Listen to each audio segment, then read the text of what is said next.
तो भाई अगर आप लिटरेचर के स्टूडेंट हैं या बच्चों को उर्दू पढ़ाते हैं तो आपने कभी ना कभी ज़रूर सोचा होगा कि इन क्लासिकी नज़मों को आखिर प्रैक्टिकल और दिलचस्प कैसे बनाया जाए। एक एक्सपर्ट और कंसल्टेंट की हैसियत से मैं आज आपको एक मुकम्मल स्टेप बाय स्टेप गाइड देने वाला हूं। आज हम देखेंगे कि उर्दू के लेजेंडरी शायर इस्माइल मिरेठी की मशहूर नज़्म हमद को इस्तेमाल करते हुए हम बेहतरीन तालीमी खाका कैसे तैयार कर सकते हैं। तो चलिए सीधा काम की बात पर आते हैं। स्टेप नंबर 1, द क्रिएटर, यानी बच्चों के शायर को समझना। देखें, किसी भी तहरीर को डिकोड करने के लिए पहला कदम उसके मुसन्निफ को जानना है, राइट? ये हैं इस्माइल मिरेठी साहब। इनका दौरे हयात 1844 से 1917 तक का था और कमाल की बात यह है कि इन्हें बचपन ही से पढ़ने लिखने का बिल्कुल जुनून की हद तक शौक था। एक सच्चा पैशन जिसे कहते हैं ना, बस वही चीज़। अब मैं आपको उनकी सबसे खास बात बताता हूँ। ये सिर्फ एक रिवायती शायर नहीं थे, बल्कि एक निहायत डेडिकेटेड उस्ताद थे। जरा सोचिए, आज के दौर में एक टॉप टियर प्रोडक्ट डिजाइनर क्या करता है? यूजर साइकोलॉजी समझता है ना? बिल्कुल यही काम उन्होंने किया। बच्चों की नफ्सियात और उनकी ज़हनी नशोनुमा का गहरा जायजा लिया और जानबूझकर इतनी आसान जुबान का इंतखाब किया ताकि छोटे जहन इतनी बड़ी बातों को आसानी से पिक कर सकें। तो चलिए अपने दूसरे स्टेप की तरफ बढ़ते हैं। इनकी मशहूर ज़माना नज़्म हमद का अमली मुताला। किसी को भी इस कायनात के कॉन्सेप्ट से इंट्रोड्यूस करवाने का इससे बेहतर क्या तरीका हो सकता है? हमद, जैसा कि हम जानते हैं, इस नज़्म को कहते हैं जिसमें अल्लाह ताला की तारीफ बयान की गई हो। और यहाँ टेक्स्ट बुक ने क्या खूबसूरत विजुअल लैंडस्केप इस्तेमाल किया है इस क्लासिकल आर्ट फॉर्म को पेश करने के लिए। अब ज़रा इन शुरुआती अशार पर गौर करें। तारीफ उस खुदा की जिसने ज़मा बनाया, कैसी ज़मीं बनाई, क्या आसमां बनाया। यहाँ एक बहुत ही ज़बरदस्त एजुकेशनल फ्रेमवर्क छुपा है। जब भी कोई मुश्किल आइडिया समझाना हो ना, तो शुरुआत हमेशा उन चीज़ों से करें जो सामने मौजूद हों। बिल्कुल वैसे ही जैसे किसी इमारत को समझाने के लिए पहले छत और फर्श की मिसाल दी जाती है, शायरे ने भी सबसे पहले ज़मीन और आसमान का जिक्र किया है। सिंपल मगर highly effective. Step number 3, visual imagery, यानी लफ्ज़ों को मनाजिर के साथ जोड़ना। आप नोटिस करेंगे कि दरसी किताब में मौजूद ये विजुअल्स सीखने के अमल को कितना फास्ट ट्रैक कर देते हैं। ये जो गुलाबी रंगों में लैंडस्केप है ना, जिसमें पौधे, परिंदे और एक रोशन सूरज मौजूद है, ये लिटरली उन तख़य्युलात की जीती जागती तस्वीर है जो शायर अपने पढ़ने वालों के ज़हनों में पेंट करना चाहता था। अब इस लाइन पर ध्यान दीजिए, मिट्टी से बेल बूटे क्या खुशनुमा हो गए। एक बेजान सूखी मिट्टी से अचानक खूबसूरत पौधे निकल आना, वाओ! ये एक मास्टर क्लास टेक्निक है। जैसे एक छोटे से बीज में पूरा दरख्त लॉक होता है, शायर ने एक रोज़मर्रा के आम मुशाहिदे के ज़रिए हमें कुदरत के एक बहुत बड़े मौज़े की तरफ मुतवज्जे कर दिया है। और यहाँ मेटाफॉर यानी इस्तिआरे का कमाल देखें।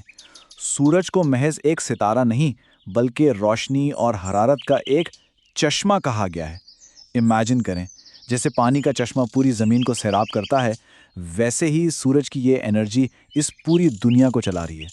दो बिल्कुल मुख्तलिफ कॉन्सेप्ट्स को इस तरह कनेक्ट करना सच में माइंड ब्लोइंग है। एक और ब्रिलियंट कनेक्शन देखें यहाँ। शाखों पर बैठे परिंदों की ये अक्कासी सिर्फ एक रैंडम ड्राइंग नहीं है, ये विजुअल डायरेक्टली नज़्म के अगले हिस्से के लिए एक ब्रिज का काम कर रहा है। टेक्स्ट और इमेज का ये सिंक एक बहुत ही well thought out design strategy है। शायर कहता है, कुदरत ने तेरी ऊन को तस्बीह ख्वां बनाया, यानी ये जो चहचहाते परिंदे हैं, ये असल में कुदरत की तस्बीह पढ़ रहे हैं, शुक्र अदा कर रहे हैं। इसका सबसे बड़ा टेक अवे क्या है?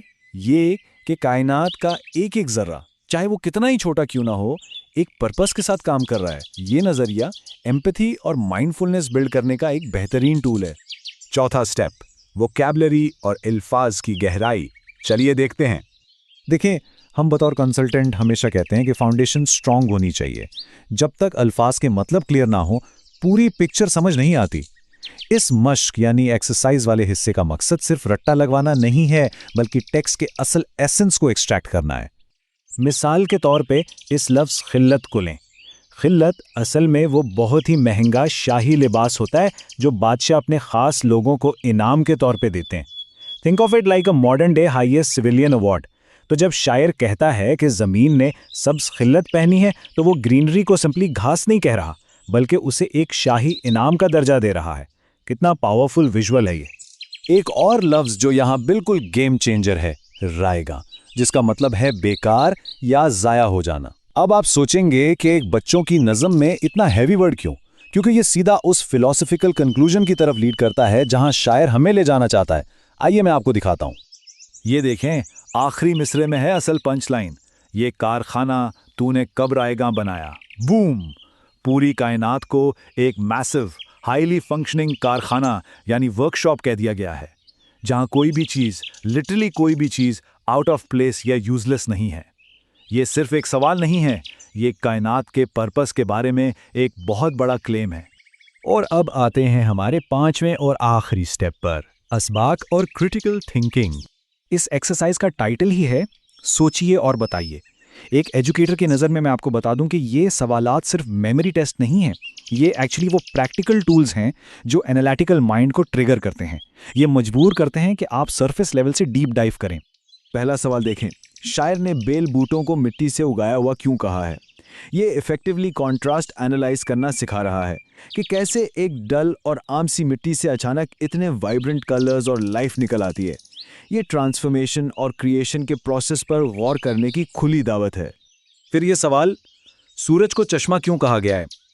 ये सीधा सीधा मेटाफोरिकल थिंकिंग की एक्सरसाइज है। ये सिखाना कि कैसे हरारत और रोशनी बिल्कुल पानी की तरह फ्लो करती है और जिंदगी को परवान चढ़ाती है। ऐसी क्रिटिकल थिंकिंग प्रैक्टिकल लाइफ में प्रॉब्लम सॉल्विंग के लिए बहुत जरूरी होती है। और आखिर में ये मिलियन डॉलर सवाल, आखिरी शेर में कारखाने से क्या मुराद है? दरअसल यही हमारी इस पूरी डिस्कशन का निचोड़ है। ये हम सबको फोर्स करता है कि हम रुककर सोचें। इस परफेक्टली ट्यून वर्कशॉप में, इस अजीम कायनात में हमारा अपना क्या मकसद है, हम कहाँ फिट होते हैं? तो आज के इस एक्सप्लेनर को हम यहीं इस ज़बरदस्त सवाल के साथ छोड़ते हैं ताकि आप खुद इस पर गौर कर सकें।